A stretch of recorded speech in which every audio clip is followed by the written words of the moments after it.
Thank you, Madam Ambassador, so much for that very kind introduction. And thank you to Oxfam and the Georgetown Institute for Women, Peace, and Security for inviting me to be a part of this very important event today. And I am so proud to join an incredible group of leaders who've been in this fight for global health equity for many, many years. Joining forces with this group of individuals makes me more optimistic than ever that we can truly end this pandemic for everyone. The world needs a people's vaccine. We need to change course from the current vaccine nationalism that has plagued our response thus far. We simply cannot wait a year or two for the world to get access to the vaccines that we have now. According to the New England Journal of Medicine, current global vaccination rates won't translate to herd immunity for another 4.6 years. As you know, we all remain vulnerable unless vaccine coverage increases globally, not just in some countries, but in all countries. I am particularly concerned about populations in Africa and other low-income countries who, at a minimum, must protect their frontline health workers and most vulnerable populations, and that's at a minimum. Nations of the Caribbean, bordering the United States, and experiencing a spike in COVID infections have received little, if any, vaccine supply. Given the strong ties and frequent travel between these countries and the United States, we need to make sure that they have access to vaccines for their interests, and yes, for ours.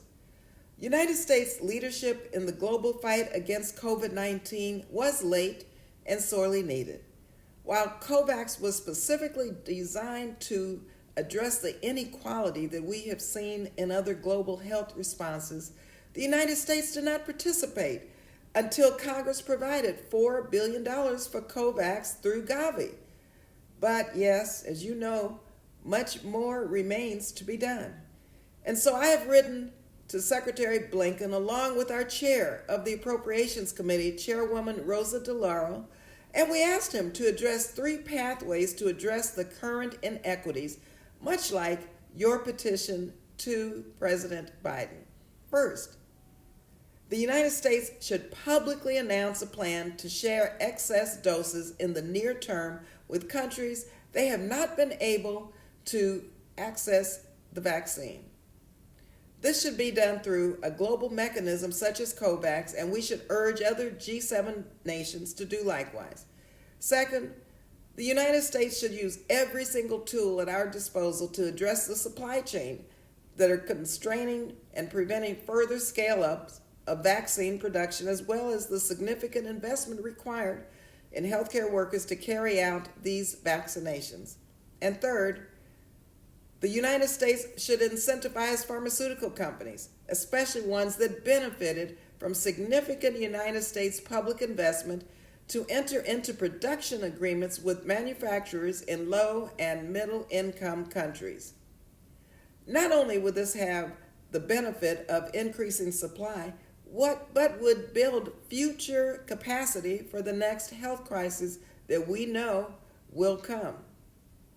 The United States should also clearly support TRIPS waivers of vaccine patents in times of international health emergencies at the World Trade Organization.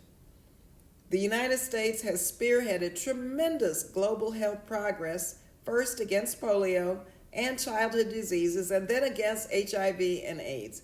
We need to show similar bold and yes, decisive action to fight this pandemic.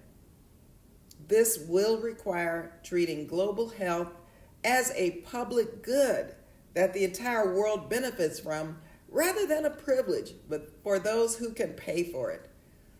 I am so honored to be a part of this esteemed group, and I look forward to how we work together on this important goal.